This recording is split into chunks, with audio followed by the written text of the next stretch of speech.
We talk about medicine in the context of science these days, but medicine has always been an art and a science. And working in medicine, you see things all the time that don't fit with what the literature tells you. You see rare side effects, or you see this person went off and did this woo-woo thing, but it really worked. Just because we don't know why it worked doesn't mean it's not scientific. We just don't know why it worked. I like talking about healing these days as opposed to medicine, because when it comes to healing, something doesn't really need to be medicine, right? It's about what works, what heals. And healing is sort of this never-ending process that we don't really fit into the box of medical care. In theory, they aren't different. In theory, medicine should be about healing.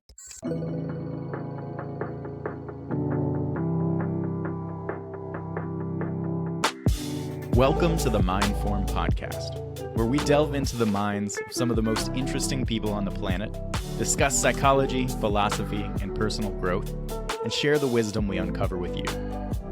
Join us as we explore the art of forming our minds. Here's your host, Frank Lawton. Kia ora from New Zealand. Welcome to another episode of the Mindform podcast. An extension of the Mindform collective and training platform, this podcast is similarly a space dedicated to exploring and altering psychological landscapes together. In each weekly episode, I speak with a member of Mindform to extract wisdom, refine ideas, and collaborate on the game of architecting our minds. So this week's guest is Erica Matluck. Based in Austin, Texas, Erica is a naturopathic doctor and nurse practitioner with a background in anthropology who bridges medicine, spiritual practice, and personal growth. She has an engaging Substack, which I've enjoyed reading a bit of, and she works as a one-to-one coach, a group facilitator, even hosting retreats sometimes, and her work and philosophy focuses on holistic wellness, where psychic and physical healing involves honoring and working with the whole system that underlies and surrounds us, rather than, say, using force or hacking or treating problems as isolated. So, that's a little bit about Erica. I'm really excited to see what unique insights, especially around psychotecture, personal growth, have come out of this interesting intersection of experience and interest that Erica has. Welcome to the podcast, Erica. Thank you. Thanks for having me. Awesome. So I'll just start with, how are you feeling right now? What's alive in you? Let's see. I'm feeling good. I really enjoyed starting our conversation with a little meditation. And, I think these days, so many of us are working online, and we're very close to a virtual world where you don't really know if the person you're talking to is even real. And I think for me, the deeper we go in that direction, the more important it is for me, before I get on one of these virtual contact, to breathe and connect with the space that I'm in and use my senses to really remember what's real. So I really appreciated that. Let's see, a lot isn't alive in me right now. You're catching me after I've been writing a Substack article. So there are some very specific thoughts that are very present, but I'm not sure if that's where we want to go. So maybe I will let you. I honestly, tell me. I want to know. I want to know what's running through your head right now. Tell me what you were writing about.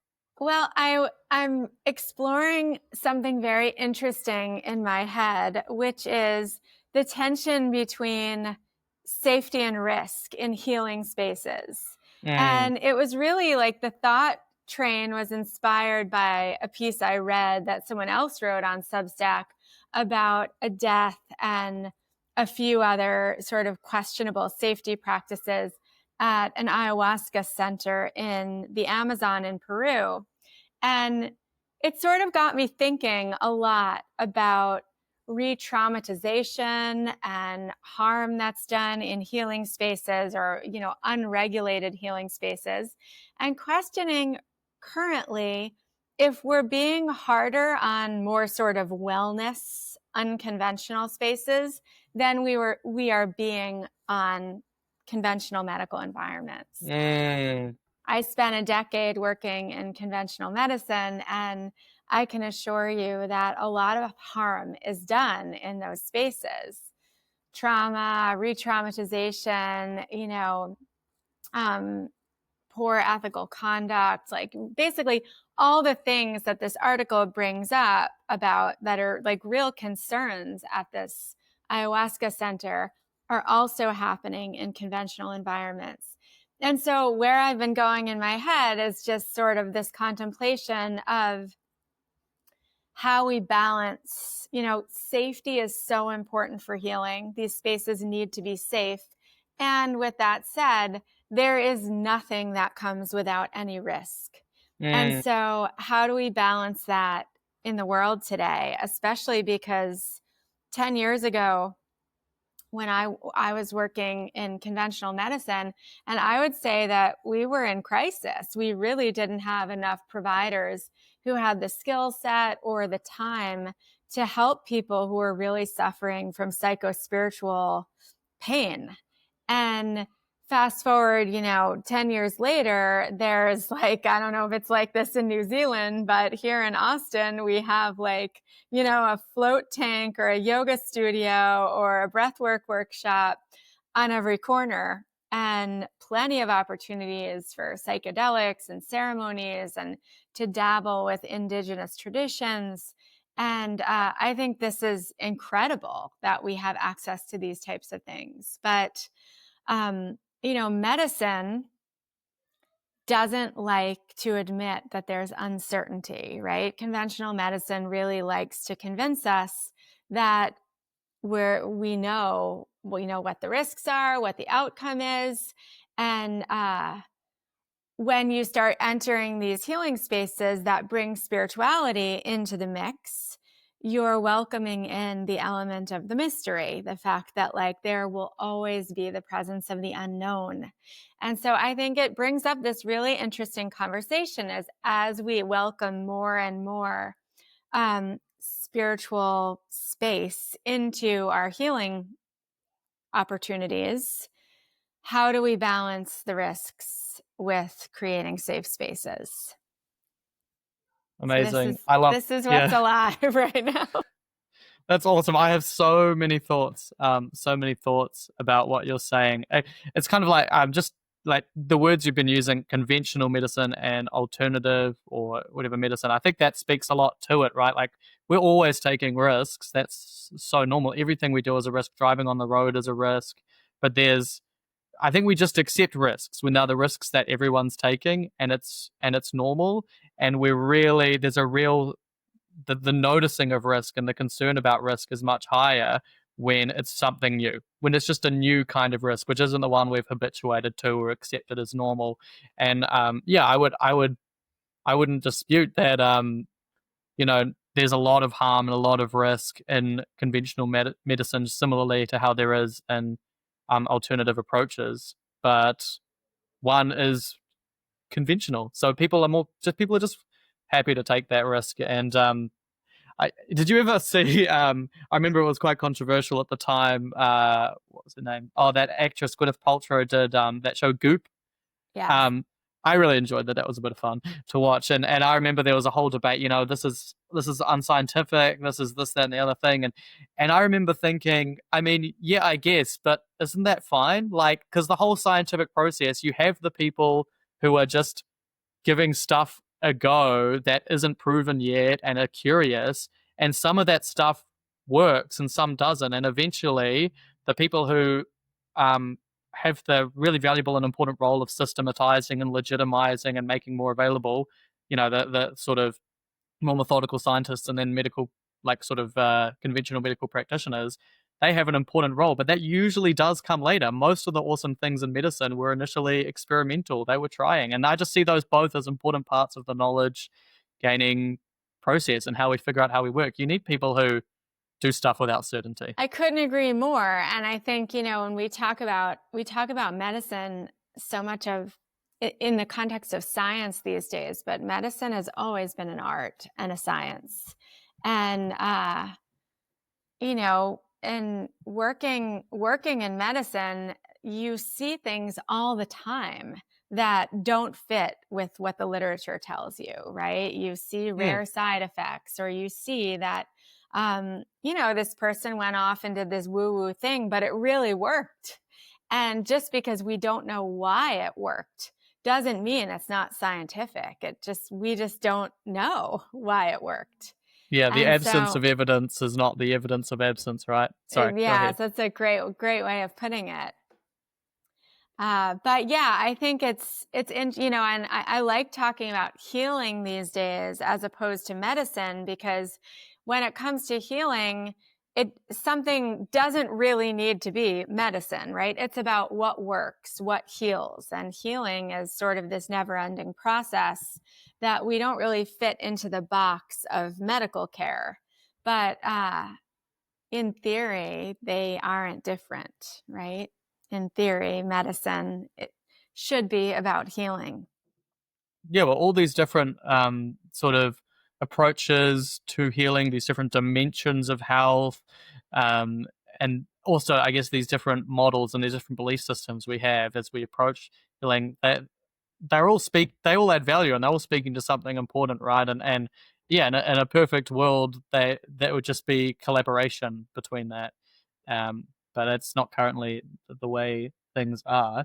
You speak about your shift. Okay, you've shifted a little bit your focus from, you've come to talk about healing as opposed to medicine. That's the language that speaks to you. Let's get a little bit into that journey of yours, that movement that you've been on. So I know you started in more conventional medicine practice. Can you just tell us, a little bit about your journey? What are some of the key learnings and experiences that brought you to be doing what you do now? Yeah, so actually, I didn't actually start in a Oh, more sorry. conventional path. There was a time before that. I started really more in the energetic realms. As a college student, I Okay. was really interested in how people around the world heal. I studied anthropology and pre-med, but on the side, I was training to be a Reiki master and doing energy work. And then after college, I spent some time traveling and pursuing this interest of how do people in different parts of the world heal, or pursuing the question, I guess. And then when I came back to the States, I went to massage school. So I actually spent the first chapter of my career doing body work and energy work, and what I call kind of working a little bit more in the woo-woo realms. And then I went back to school to do my master's and my doctorate, and then found myself in working in a conventional environment, but as a bit of a subspecialist. However, in the conventional environment, because of time restrictions and standards of care and insurers and all the red tape, there's a lot that you can't really do, even if you know how to do it. So for me, it's been an interesting journey, because it's not like I did one thing and I saw that it doesn't work, so I did another thing. For me, it's been more like a pendulum swing, Mm. where I was first sort of drawn to more esoteric forms of healing, and then really wanted to ground it in the science, in the understanding of why, um, in an understanding of biology and physiology and anatomy. And I have an active mind. I want to know how it all works and why it works. So then that brought me into a much more conventional path. And then eventually I saw the limits of that path. And, back to something you said earlier, which is like, in an ideal world, there would be collaboration amongst all these different things, but that's not really the way that it's playing out. And I couldn't agree with you more, because for me, every time I take the pendulum too far, I see the limits of a system or an Hmm. approach, right? And then it's like, I think one of the things that happens that is in the zeitgeist, and also in today with cancel culture, as we say, oh, that doesn't work, let's forget about it and go do this over here. But actually, for me, it's been like, oh, let me take these pieces that worked really well in these contexts, and then come over here and explore something new. And so for me, like if I were to put a symbol to my journey, it's like a pendulum that's not just swinging back and forth, but it keeps changing directions, and it moves in it has 360 degrees available to it. And around every turn, I explore something new and sort of take what works in the context of what I do, right? So I'm working with Westerners in urban settings in the United States. And so what is needed for the people that I serve is quite different than maybe what someone on an island off Nicaragua needs. And I use that example because I did some medical work there, and it was, you need very different things. And I think so for me, the journey has been about how do back to my original question, how do people heal? And that's taken me to a lot of different parts of the world. It's taken me through a lot of different schools of thought. It's taken me through tons of certifications and trainings, to a degree that I actually find it very hard to give myself a title these days, because anything that I say, if I say I'm a naturopathic doctor, it's like the association with that, it isn't really true to what I do. If I say I'm a nurse practitioner, it's the same thing. A massage therapist, a Reiki master, a yogi, and I could go on and on. I find the titles to actually be really limiting to the actual practice of holistic healing. Yeah.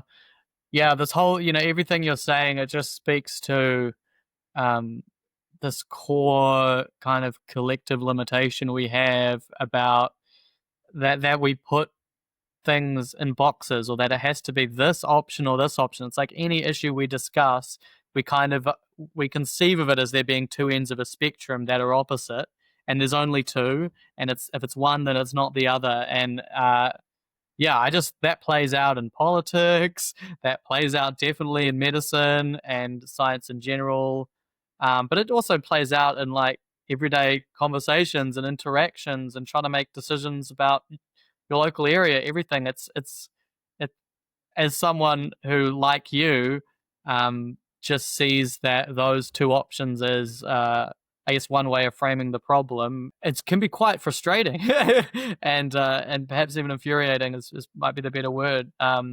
Because the reality is every view has a piece of truth in it, has a grain of truth, has some value.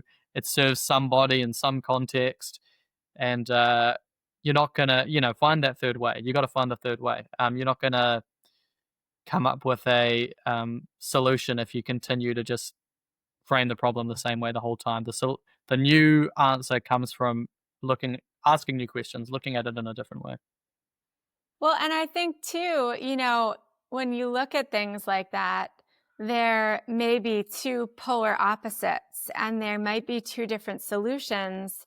And we have this tendency to swing back and forth between it's either this or it's that, when in fact, I think the art is discerning when is it this and when is it that, right? There's a place for both of them. And I think the hard part is that you really have to have a lot of experience to be able to discern that, right? And these days, one of the great benefits of having conventional medical training is you see such a high volume of patients. Now, when I was working in a clinic seeing, 15 to 20 people a day, this didn't feel like a good thing. But ultimately, you gather the intel to be able to say, oh, this works under these circumstances, and that works under these circumstances. Therefore, moving forward, let me put both of those things in my tool bag and choose with thought and discernment when each one is appropriate.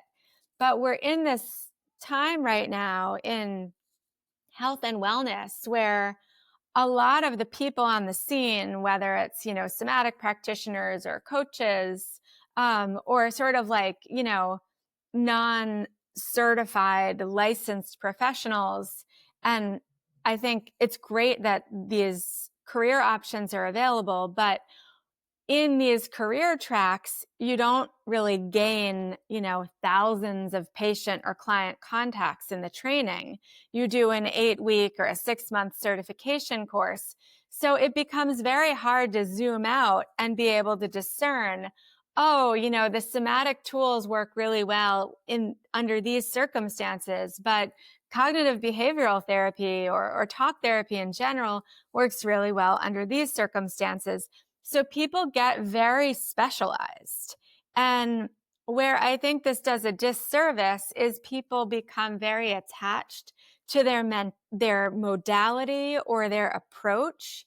And surgeons do this too, right? They say if you don't want to have a C-section when you're having a baby, don't do your care with an OBGYN. Go work with a midwife, right? Because the midwife's orientation to labor is natural childbirth, but the OB's experience is in surgery, right? So people go with what they specialize in. They're more likely to do what they're comfortable with. And this is challenging in the landscape of health and wellness, because it's like the more people specialize, there's absolute benefit there, but the fewer people that are out there that are really zooming out and seeing the whole landscape. Yeah, no, absolutely. I love the way you see it. There are just so many different. Every time you say something, you're like, but there is value in that, and that's so true. With all of this, it is. There's just we frame these problems in so many different ways. But if all you have is a hammer, everything looks like a nail, and it's a real limitation. And I think the medical health, wellness, all like whether it's spiritual, psychological, or physical wellness, which of course are all deeply interconnected, if not the same.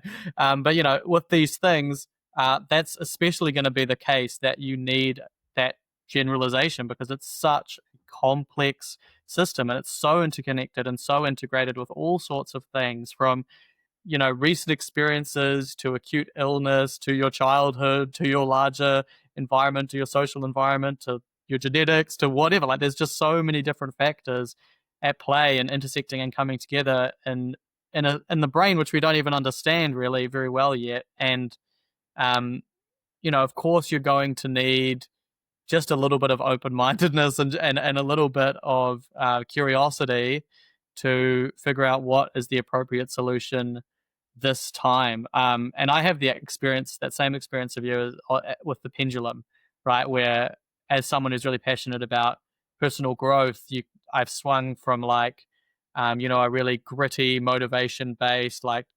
retrain my thinking and all of that, and then self-acceptance and unleashing my authentic self, and moved in different spiritual spaces as well. But what I've definitely found is exactly that these are all toolkits, and are more relevant for different people in different contexts at different times. And the way that I had a great chat with another Mindform member.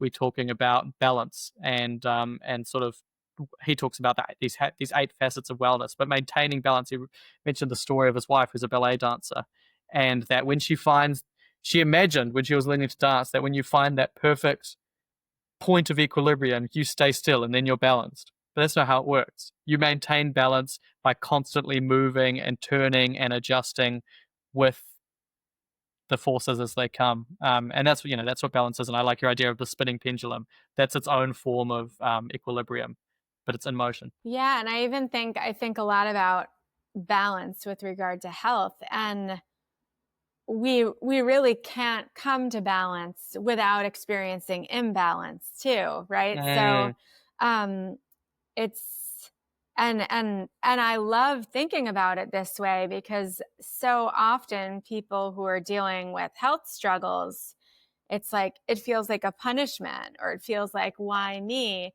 When in fact, I think about symptoms or health struggles as more of a compass, right?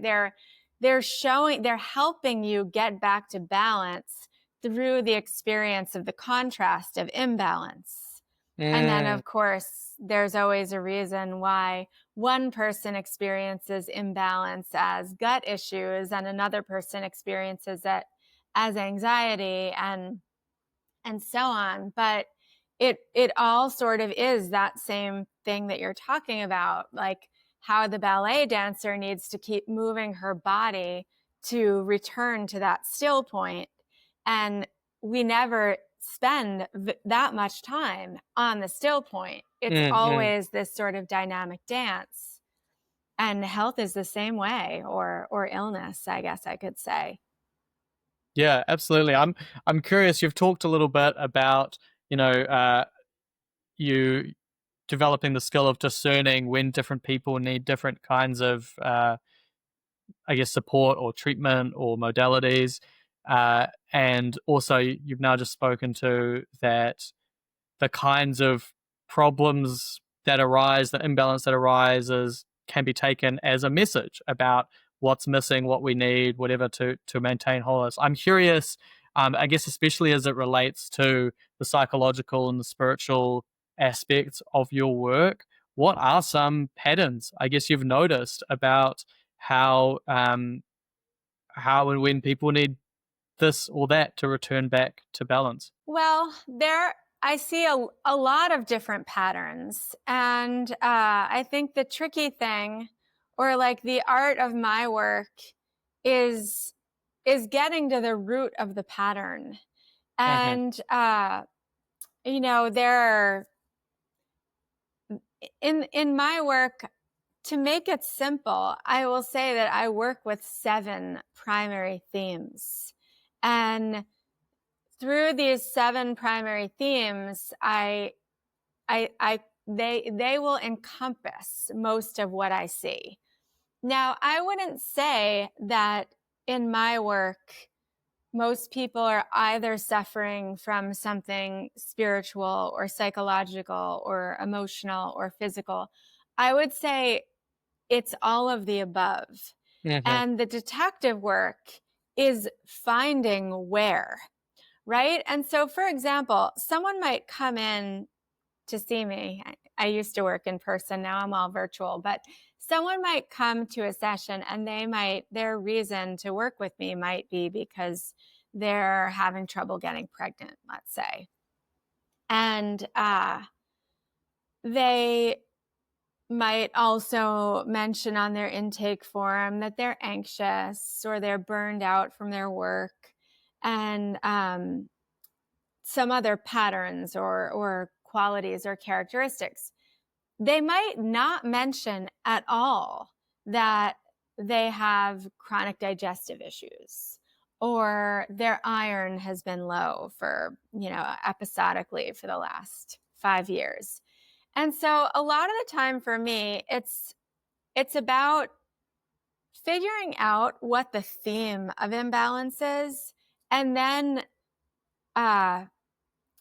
making sure I'm right by investigating, are there signs of that theme in the physical body through their Mm-hmm. lab work or through their symptoms in other organ systems in the body? Is that theme present in their thought patterns, which for me is often just listening to them talk? I can pick up a theme of I'm not enough, or an overachiever, or I don't feel safe. I'm constantly doubting myself. And then might at some point bring them into a more emotional space. And what I'm looking for is, do we see signs of this theme there as well? And are we seeing signs of this theme in their life? And so for me, a lot of the work is about figuring out where it's not just the pattern, but it's making sure that I find a pattern that shows up in all 4 of those quadrants. That's the one I want to work with, because people have a lot of different patterns, but how I get to the roots as opposed to like a symptom or a stem is by finding where one particular pattern that's showing up everywhere. And they usually don't know it. They're usually not aware of it. And so it takes a lot of detective work and sort of bringing them into spaces or topics that they might not think are relevant, because I need to go to what they can't see to find where that pattern is hiding. Does that make sense? Absolutely. I love that. It reminds me of that. I can't remember his name, but great quote. The one fish is swimming around and says to the other fish, "Isn't the water lovely today?" And that fish says, "What is water?" There's the problem that is everywhere in your life, that is throughout your whole being, your thinking, your relationships, your body. That's just how it is. So that's not going to stand out to you. It's the stuff you bump into every now and then that's not always going on, that doesn't mesh with the rest of you, that you notice as a problem. And that's often also what gets the focus. So that's an interesting contrast for you, saying actually it's kind of someone's normalcy in a way that we need to look into. And it's the thing that they might not be even coming in to initially because they've noticed it. They might not even, the thing that they initially came in about, that might be kind of put to the side as one expression of a broader thing that there's no thinking about in the first place. And that's very different to, I suppose, a lot of different practitioners, and conventional medicine can often be like this as well, where people have normal, which isn't healthy generally, like how everyone is normally. It's not necessarily healthy. And it's, oh, someone's deviated from the mean in one way, let's return them back. I love that's a completely, it's kind of flipped it on its head. It's a completely different philosophy. So I want to talk about the roots now. You've mentioned a bit about, okay, well, actually, if I find the thing that's through all of it, then I can find a root. And if we can deal with that, then there's transformation, or then there's real healing. So what do you even mean by the root, I guess? Well, I think I want to start with what I don't mean, because I think that, I worked in conventional medicine for a long time, but I'm a naturopathic doctor. So, and here in the States, functional medicine is sort of like the dominant kind of form of integrative medicine that you hear about. And I see a lot of functional medical practitioners talking about the root cause of disease as mold toxicity or, food sensitivities or, Neurochemical imbalance in the brain. I mean, so, Yeah. or saying things like, well, you get to the root cause by doing deeper lab work, by testing functional levels of things. And as usual, I'm not opposed to this. I love functional lab testing. I think it gives us a great picture of what's going on and clues, but I do not think that those are the roots. And here's a very simple way to sort of justify my perspective. You and I could be living in the same house, and we could both be exposed to toxic levels of mold, and you could get terribly sick and I could not be symptomatic, right? And so from that perspective, it's like the root is not the mold, right? There's something about the way that you're relating to the mold that is influencing your state of health or illness. And so I always like to think about that, I told you earlier, I have a really active mind. What does it mean, right? What's coming up around you reacting to the mold in your house? Do you not feel safe in your house? Was there a time when a boundary was crossed that was like, a point of no return in your childhood, for example? I want to figure out not, just like, oh, there's a cause and there's an effect of the cause. I want to go deeper than the cause. Why are you susceptible to this cause? And so, Right. I spend a lot of time with people. And so most of the time after our first session, which is 2 hours long, I have a lot of different data points that are starting to paint a picture of like, where do the roots really begin? But I also think it's important to keep in mind that, like, when you look at roots underground, it's not really like a singular point. It's like, you're pulling the dirt out. Their roots are systems. And I think it's really important to think about root causes in this way, that it's not simply a cause and effect, but it's like, what are the patterns, the themes, the influences, right? Sometimes a cause is cultural or environmental or intergenerational, right? And it's sort of like, how is that intertwining or interacting with your genetics and your lifestyle and your behaviors? And so I think root causes are actually a lot more complex than just saying, oh, let's test for mold. You have high levels of this mold, therefore we have the root cause, and now we can just throw some medications and supplements and detox protocols at you, and the work is done. No, I practiced like that for many years. The work is never done. What happens is the symptoms are managed, but the issue prevails, and now it's showing up in therapy, or it's showing up in the coaching work, or the ceremony space, or the spiritual work. It's sort of like we push the theme around to different aspects of our experience, and we end up chasing it from, practitioner to practitioner, office to office, self-help technique to self-help technique. And what we can't see is that we're actually still chasing the same thing.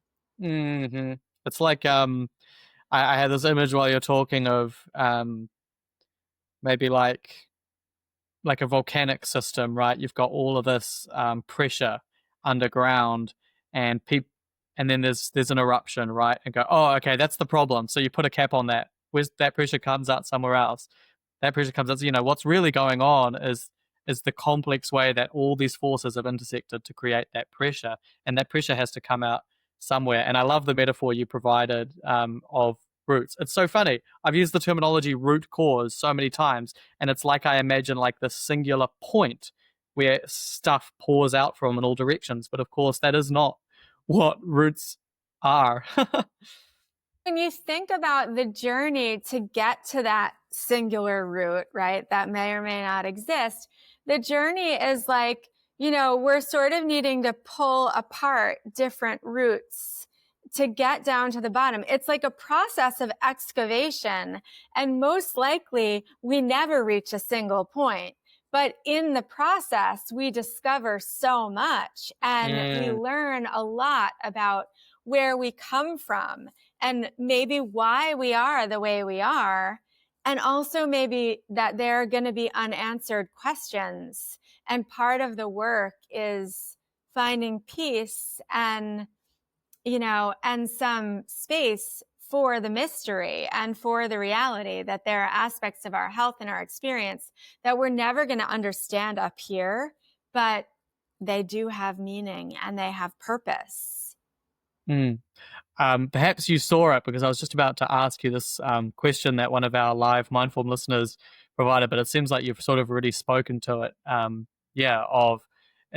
we too focused on fixing, or is there a space to recognize the system, allow it to exist, but still flourish? I read this interesting article the other day about sort of how one side effect, I suppose, of the popularization, the normalization of therapy talk, trauma and neurodiversity and all of this stuff. And now it's like everything that the title of the article is something like, people don't have personalities anymore, because everything that you are, every instinct you have, every inclination is a symptom of this.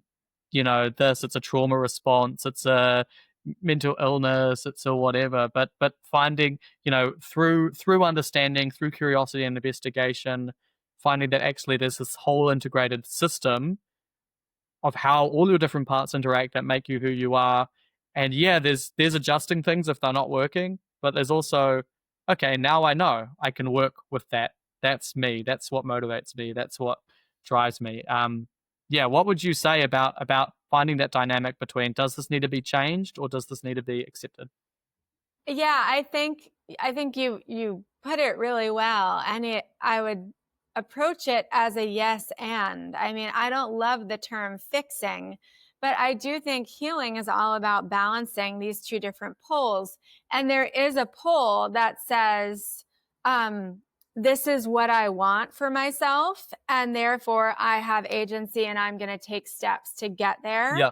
And then there's another pole that says, part of, becoming whole is loving what is and accepting what is.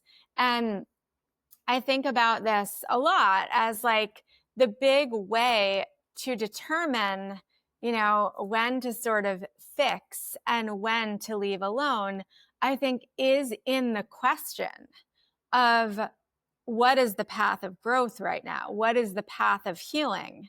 And, usually people who stop and ask this question already know the answer, right? The self-help junkie biohacker type who's always looking for the next thing, who's never not in a coaching container or a course, or awaiting lab results or whatnot, you know, they're probably a little out of balance in the fixing self-improvement department. And the work for them is probably about falling in love with who they are and what is. And, there are also lots of instances where people are not really doing the work, right? They're just sort of accepting, oh, I had this genetic test or this runs in my family, and therefore I'm destined to have high cholesterol or be overweight or whatever it is. And those are the people you want to be like, okay, well, is that empowering for you? Like, is that actually serving what you want for yourself? And if the answer is no, let's get a hold of what's available to us today and let's work on that. But I really do think the discernment of which one it is in the question. Mm, mm.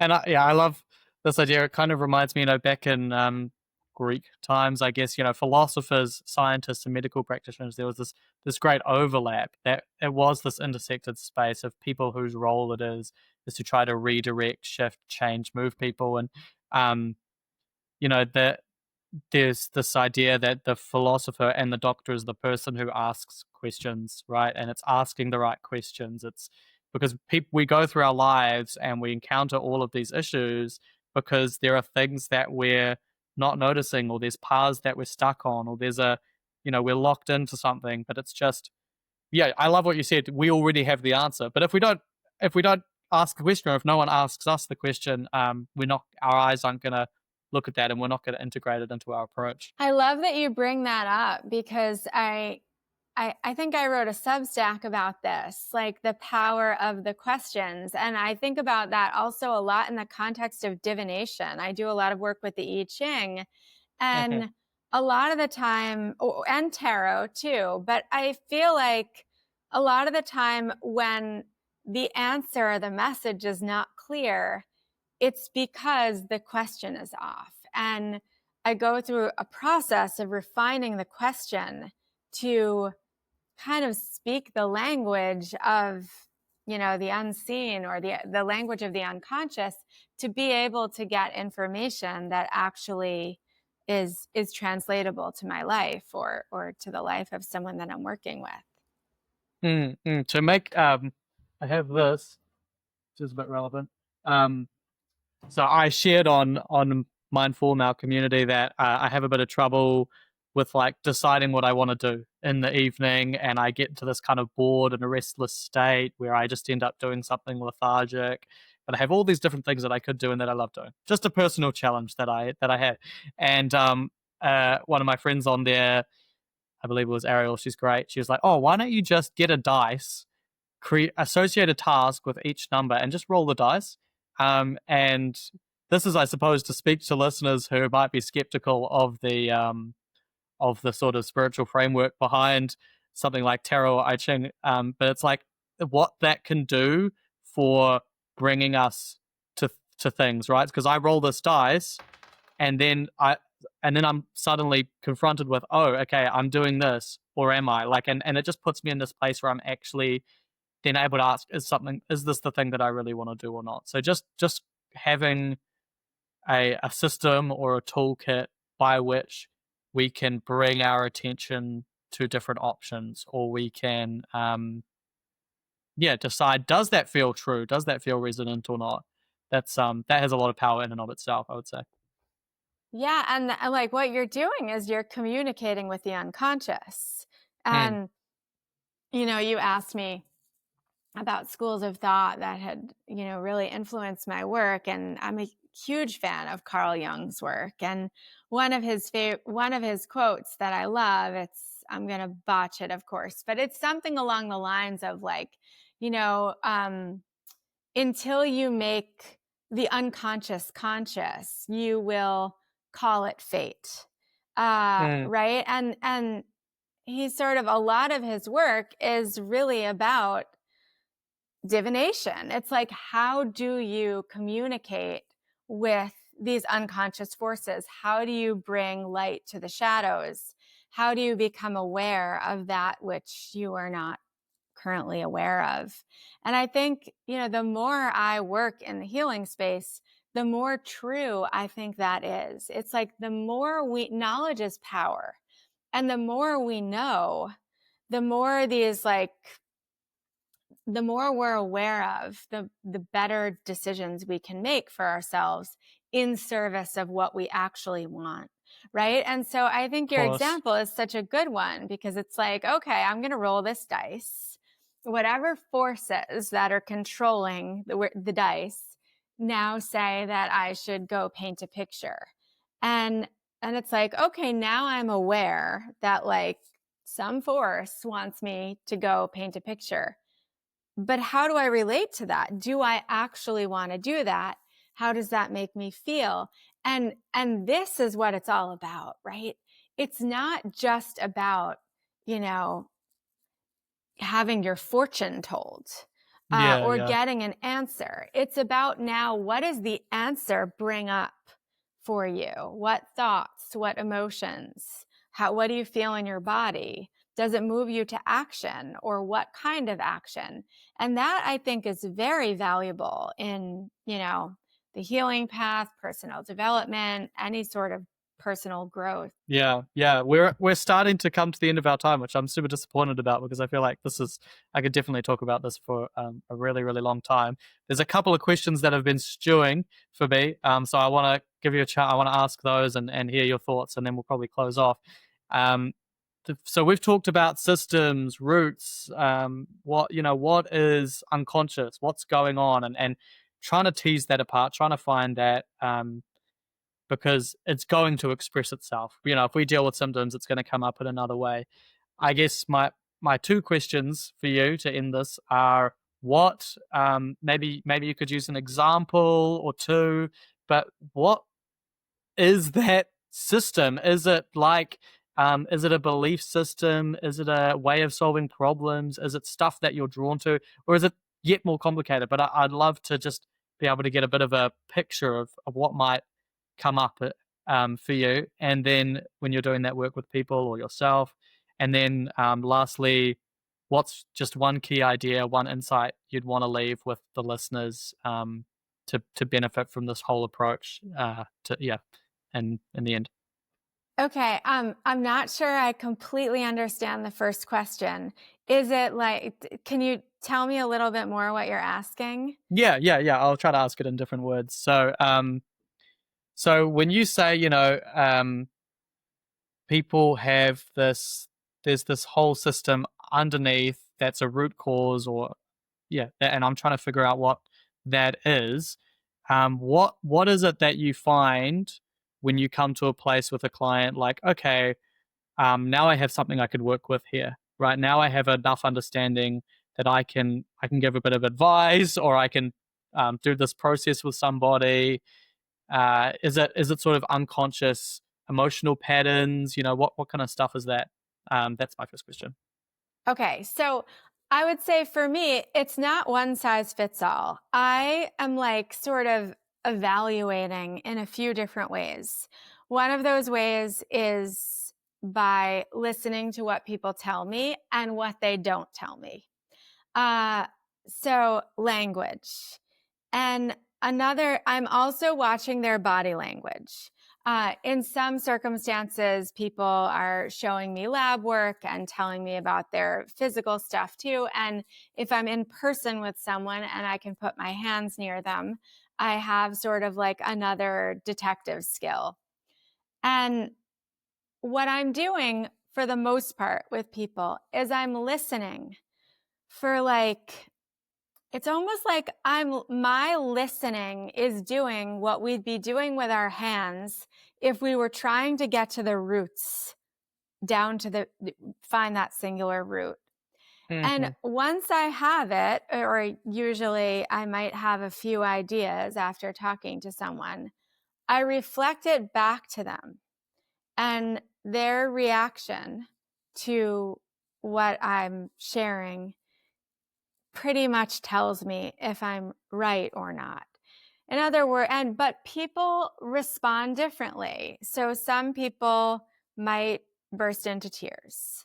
Another person might say, in 20 years of therapy and other modalities, like nobody has ever said that to me before, right? Like just to give you an example, a client of mine recently, after we had had several sessions together, I knew a lot about his current situation, his history, and there had been a lot of talk about these patterns with women.